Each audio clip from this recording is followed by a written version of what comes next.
No deja de ser estimulante partir con un piropo de tan distinguido periodista. Desde luego, en primer lugar, debo agradecer esta invitación para hacernos cargo de un tema profundamente preocupante en Chile. Yo no quisiera formular un planteamiento anecdótico en el sentido de mostrar los distintos casos que nos han llevado a esta situación, sino que quisiera tratar de enfrentar directamente la pregunta que nos convoca en términos de si realmente las inversiones en Chile están en jaque, lo que significa que este país puede perder el nivel de desarrollo que ha alcanzado hasta este momento. Y enseguida también quiero responder hasta qué punto lo que se ha denominado incertidumbre jurídica y judicialización de los proyectos que están desarrollándose o que se han terminado por paralizar es verdaderamente la causa que pone a las inversiones en jaque. A mí me gustaría partir con una afirmación que no es menor. A mi modo de ver, lo que está ocurriendo en Chile es que enfrentamos un proceso de abandono creciente, deliberado, sistemático y políticamente inspirado del modelo económico establecido en la Constitución de 1980. La consecuencia, desde luego, perceptible de este fenómeno es precisamente que al abandonar por esas razones este modelo, es que se crea incertidumbre y se crea judicialización de las iniciativas económicas. Desde luego, para poder entender el problema que enfrentamos, es necesario en forma urgente responder a una pregunta esencial. Y es curioso que se venga a plantear hoy día, casi 30 años después de la entrada en vigencia de la Constitución de 1980 y del modelo económico que todos hemos aplicado. Y esa pregunta es la siguiente: ¿es nuestra Constitución política axiológica o valórica desde el punto de vista económico? Y si la respuesta a esa pregunta es afirmativa, entonces necesariamente esos valores deben estar expresados en distintas normas o reglas de la Constitución. Y efectivamente están expresados en el derecho a la propiedad, en el derecho de propiedad, en el derecho a no ser discriminado arbitrariamente en materia económica por el Estado y sus organismos, en el derecho a desarrollar actividades económicas lícitas respetando las reglas legales que las regulan. Y entre todas estas garantías, la más importante, la de que las leyes o normas que regulen o complementen las garantías constitucionales no pueden afectar los derechos en su esencia. Si esto es así, quiere decir que estamos efectivamente frente a una Constitución que tiene el carácter de valórico. El incumplimiento de estas normas o su falta de respeto debe acarrear responsabilidad a la autoridad administrativa o a la autoridad judicial que dejan de aplicarla, porque eso constituye verdaderamente un notable abandono de deberes. Es curioso también que en un país como el nuestro, que en estos últimos 40 años ha desarrollado una historia, tenga aplicación las expresiones de un célebre ensayista como Tony Junt, que dice que hay países en que se olvida la historia antes de entenderla. Y eso es algo que está, al parecer, ocurriendo en Chile. Enseguida, ¿cuáles son las razones, si pudiéramos plantear, para que exista en Chile incertidumbre jurídica y judicialización de proyectos? Y yo voy a intentar explicar al menos 4 de esas razones con el objeto de dar o intentar dar claridad a esta exposición. La primera razón es que Chile ha desarrollado legislativamente un conjunto de normas orientadas a las actividades económicas, pero de una forma absolutamente incoherente y desconectada entre sí. Lo que significa que la regulación legal de cada actividad económica es distinta entre sí. La regulación de los bancos, la regulación de la electricidad, la regulación de las telecomunicaciones, etcétera, está dada por leyes que no tienen conexión alguna entre sí. ¿Y eso qué significa? Significa, en primer lugar, que se produce una excesiva especialización profesional. Los abogados tenemos la responsabilidad de aconsejar a nuestros clientes a partir del derecho constitucional y del derecho común.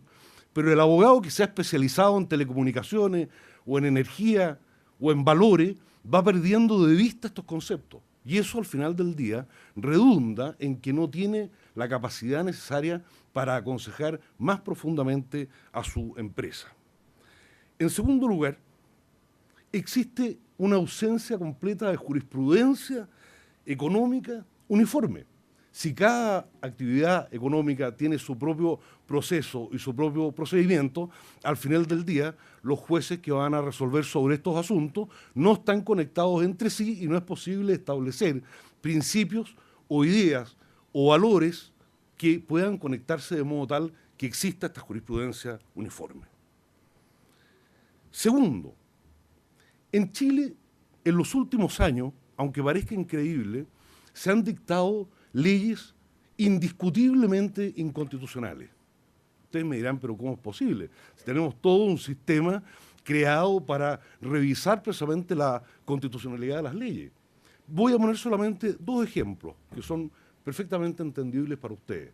Cuando se dicta la ley de procedimientos administrativos, que es la que ha permitido paralizar ahora el proyecto Huilo Huilo, se introduce una norma dentro de esa ley que permite a los jefes de servicio dictar verdaderas medidas precautorias o prejudiciales para garantizar el resultado de un procedimiento administrativo. Es decir, actúa como tribunal. Sin embargo, esa ley tiene dos características. No fue sometida a control siquiera del Tribunal Constitucional y, en segundo lugar, no fue consultada a la Corte Suprema. Y, sin embargo, lleva años vigente y años aplicable. ¿Cómo es posible que una sociedad organizada e inteligente como la nuestra tolere la existencia de una ley de ese nivel de inconstitucionalidad? Es verdaderamente increíble. Segundo, hace años atrás, cuando se modifica la ley de servicios eléctricos, se introduce el denominado panel de expertos eléctricos. Y el objetivo de la designación de este panel, tal como está narrado, digamos, en la historia, es precisamente evitar la judicialización de los conflictos en materia de electricidad entre las empresas del rubro. Sin embargo, las decisiones que adopta este panel son decisiones vinculantes, son decisiones que no admiten, según la propia ley, recurso de ninguna especie, ni judicial, ni ordinario, ni administrativo, ni extraordinario. O sea, es un tribunal de justicia cuyas resoluciones no son revisables por ningún organismo superior.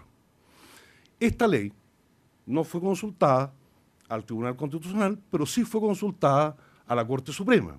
Y la Corte Suprema estimó que no cabía pronunciarse sobre ella porque el panel de expertos no es un tribunal. Vaya contrariedad. En tercer lugar, dentro de este diagnóstico general, creo que es preocupante lo que está ocurriendo con los recursos constitucionales dedicados o destinados a proteger las garantías económicas. Esta Constitución fue pensada sobre la base de un equilibrio.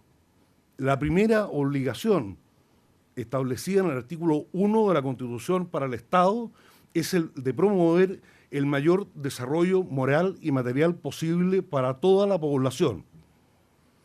A continuación generó las garantías constitucionales que iban a hacer ello posible. Y enseguida estableció los recursos que iban a permitir que esas garantías fueran realmente aplicadas y respetadas. Y en ese contexto, dos fueron principalmente los recursos ideados para dar protección a las garantías constitucionales. El recurso de amparo económico, creado por una ley especial 18.971, que iba dirigido específicamente a proteger la garantía constitucional del artículo 19, número 21 de la Constitución, o sea, la garantía del derecho a desarrollar actividades económicas lícitas, respetando las normas legales que las regulan. Y por otro lado, estableció el recurso de protección de todas las garantías constitucionales, incluyendo también la del artículo 19, número 21. O sea, La única variación era que era una garantía específica, la protegida por el recurso de amparo económico, y la otra eran todas las garantías constitucionales con procedimientos relativamente parecidos. Tan importante era para el constituyente la protección del derecho a desarrollar actividades económicas que, haciendo excepción a la regla general en materia de interés necesario para deducir acciones judiciales, en el caso del recurso de amparo económico se dijo que era una acción popular. O sea, eso, parece un eufemismo, ¿no es cierto?, el que el contribuyente haya pensado que la defensa del sistema que había creado en realidad era motivo, ¿no es cierto?, de orgullo para todos y que podía ser objeto de una acción de carácter popular. Sin embargo, el recurso de amparo económico cayó en desuso. Hace 10 años atrás que no se acogen recursos de amparo económico, porque la Corte Suprema lentamente empezó a estimar, primero, que solo cabía si es que era el Estado el que intervenía en actividades económicas, pero luego sostuvo la tesis, a mi modo de ver absolutamente incorrecta y hasta inconstitucional, de que la Corte Suprema no tenía facultades para adoptar medidas cuando se había vulnerado el artículo 19, número 21. O sea, un tribunal de justicia cuyo primer deber es la inexcusabilidad para resolver los asuntos sometidos a su conocimiento, declara que no tiene facultades para resolver aquello que se le ha sometido precisamente a su conocimiento. Perdió vigencia ese recurso y por lo tanto se afectó la garantía constitucional. Ningún empresario lo utiliza. Y en el recurso de protección ha tenido unos vaivenes notables. Hace años atrás, todos los recursos de protección que se presentaban relativos a proyectos empresariales normalmente eran desechados por la razón de que el recurso de protección tiene por objeto simplemente volver a un statu quo anterior. Tiene que ser una garantía constitucional flagrantemente vulnerada. Tiene que haber un derecho constitucional indubitado. Y en cambio, ¿qué ha ocurrido ahora? No solamente se ha perdido el respeto al principio de la deferencia técnica, sino que el recurso de protección ha pasado a ser una instancia de discusión técnica superior incluso a la que ya tuvo lugar con anterioridad. Y eso es lo que explica los distintos fallos o sentencias en que el tribunal se transforma en un analista o en un experto en organizaciones industriales, pasando de una a otra de semana en semana. Con ello se ha desnaturalizado casi definitivamente el recurso de protección. Pero a esto hay que agregar un cuarto tema o una cuarta razón. Nosotros estamos enfrentando un fenómeno que ya lleva algunos años en Chile. Lo curioso es que nos seguimos preguntando por qué y qué vamos a hacer. Y este fenómeno, que algunos un poco ciúticamente lo llaman el empoderamiento de la sociedad, ¿no es cierto?, consiste en que los proyectos son atacados desde distintos puntos de vista. Pero no son cualquier tipo de ataque. Aquí los detractores de los proyectos empresariales son grupos organizados, pero además están protegidos por garantías constitucionales, como el derecho de reunión o el derecho de expresión, y por consiguiente no pueden ser atacados o disueltos. Además tienen un alto poder social de convocatoria y tienen la particularidad de que el nivel de su protesta es de tal envergadura que terminan por poner en entredicho la legitimidad del proyecto, aunque éste respete las normas legales que lo regulan. Otra característica de este movimiento es que resulta que la sociedad los termina por apoyar, porque percibe en ellos la existencia de fines justos, que van a estimular el bienestar común y que van a ser capaces de generar transparencia en los proyectos y en los reales impactos que tienen al ser desarrollados. Entonces, provocan estos mismos grupos lo que ya en experiencia de otros países se ha denominado el derecho de respuesta, o responsive law, en que lo que vulgarmente se llama la justicia desde abajo produce efecto. Cuando hay derecho de respuesta, surge efectivamente alguna regla que la sociedad percibe como justa. Y hay muchas de ellas que efectivamente han tenido su origen ahí. Por ejemplo, el caso de reglas de seguridad social, el respeto a los pueblos indígenas, la mayor protección del medio ambiente, son todas regulaciones que en su base han tenido como origen este responsive law o derecho de respuesta. Pero ¿qué ha pasado en Chile? Una situación relativamente curiosa. Cuando los proyectos emblemáticos, los proyectos importantes, son enfrentados por estos grupos de presión, al menos 4 situaciones se provocan dentro del ambiente general. El primero de ellos, están todos de acuerdo conmigo, es un desconcierto absoluto de los líderes de opinión. O sea, en el caso de Hidroaicén, ¿para qué hablar cuando hubo una marcha de 100.000 personas en la calle? Uno leía los diarios y estaban todos, desde el presidente de la República hacia abajo, absolutamente confundidos. En segundo lugar, como la presión es muy fuerte, se produce una incomunicación inmediata entre la autoridad, la empresa y los líderes de presión. O sea, el diálogo se extingue de manera inmediata y además muchas veces irrecuperable. Enseguida se produce una creciente desconfianza social frente a la autoridad y frente a la legalidad. Y en consecuencia la reacción a ello no es más que el aumento de los controles y el aumento de la burocracia. E incluso actuar contra sus propias reglas, como fue el caso de Barrancones. Lo más grave de todo, a mi modo de ver, frente a estos grupos de presión, es que se produce una transferencia muy indeseable. La empresa y la autoridad que otorgó los permisos para que ese proyecto se desarrollaran pierden el control de los argumentos nobles y pasan a ser simples defensores de intereses económicos. La apropiación del argumento noble corresponde definitivamente al grupo de presión. Entonces, cuando pasan todas estas cosas, es que nosotros nos acordamos recién del Poder Judicial y cuál es el papel que el Poder Judicial juega bajo estas circunstancias. Creo que es injusto simplemente culpar al Poder Judicial de lo que está ocurriendo en Chile en esta materia. Pero también es cierto que foros como este sirven para recordar ciertas reglas o principios fundamentales. La primera de ellas es que el juez no puede transformarse en un regulador y sus sentencias tampoco pueden ser dictadas bajo influencias ideológicas. Esto está profundamente estudiado desde todo punto de vista, desde el punto de vista constitucional hasta desde el punto de vista del análisis económico del derecho. El juez tampoco puede desnaturalizar, en su afán de hacer justicia con mayúscula, los recursos que la Constitución le ha encomendado resolver en protección de las garantías constitucionales, transformando esos recursos en instancias técnicas que ya tuvieron lugar ante otra autoridad.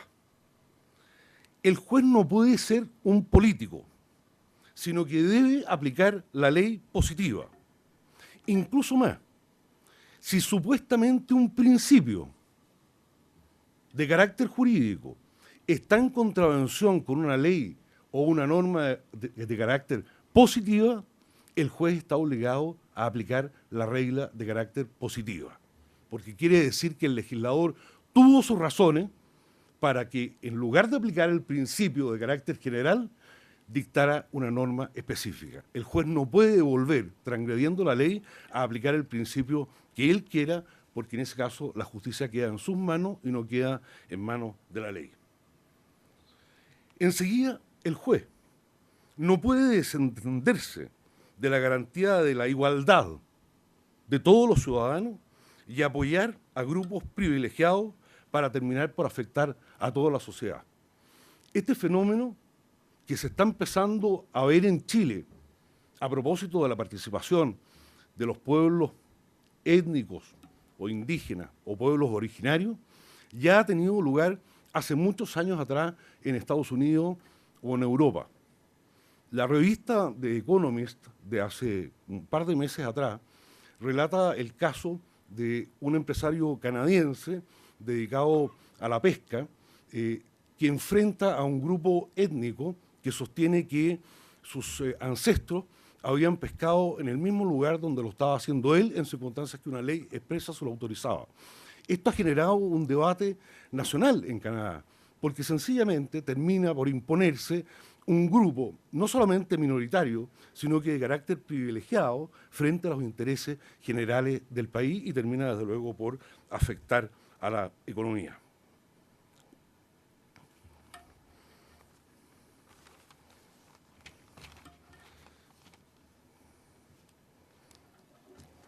En síntesis, ¿sí? Ah, perdón, me había entusiasmado más de la cuenta. En síntesis, quiero plantearles desde este punto de vista que no podemos permitir, finalmente, que los jueces caigan en lo que hace 70 u 80 años atrás Jerome Frank en Estados Unidos denominó el realismo judicial. O sea que uno tiene que esperar, en definitiva, qué sala va a conocer del asunto, qué ministros van a estar integrándola. ¿Cómo piensan estos caballeros para en ese momento tratar de optar a ingresar a esa sala con su causa? Ese tipo de cuestiones no son aceptables en Chile. Me voy a ir directamente a las conclusiones porque creo que hay tres cositas muy breves que me gustaría decirles. Las tres conclusiones son un poco tristes, pero no creo que ya nos vayamos a poner a llorar a esta altura de la vida. La primera es que las instituciones del Estado y los empresarios tienen deberes que yo me atrevería a decir casi matrimoniales en cierto sentido, en términos de lealtad, cooperación, apoyo y desarrollo. Ninguno de los dos tiene por qué ser un santo, ¿cierto? Por lo demás ya sabido que cuando a una persona, un gran filántropo casado con una estupenda mujer, le preguntaron a ella qué se siente ser la esposa de un santo, ella contestó ser una mártir. Pero acá, digamos, el problema es que el análisis matrimonial entre la empresa y el Estado es bien importante. Y lo que no puede ocurrir en definitiva es que dos conjuntos de mentes brillantes terminen por hacer todo lo posible por liquidarse una a otra. Mi segunda conclusión, también tristona, es que no debe pasar en Chile lo que ha ocurrido en otros pueblos del mundo, como en Estados Unidos. Ustedes saben que buena parte de los beneficios sociales conseguidos en Estados Unidos obedecen al caso denominado la mujer de la furgoneta. Esta es una anciana pobrísima que se le acaba la benzina frente a la casa, no logra parar porque no tenía freno y se mete directamente al jardín de un señor que resultó ser un gran novelista americano, Alan Bennett. Este hombre escribió el libro La dama de la furgoneta, que causó verdadera convulsión en Estados Unidos. No necesitamos ni queremos damas de la furgoneta para realizar estos cambios, lo que necesitamos es el verdadero estímulo. Y por último, y esto sí que es triste, es que en una conferencia en que hay empresarios, yo tenga que terminar citando una frase de Lenin. Fíjense ustedes que cuando Lenin justificó el comunismo, dijo que había que hacerlo de dos formas. Primero, consolidando el poder de los soviets y segundo, electrificando todo el país. Muchas gracias.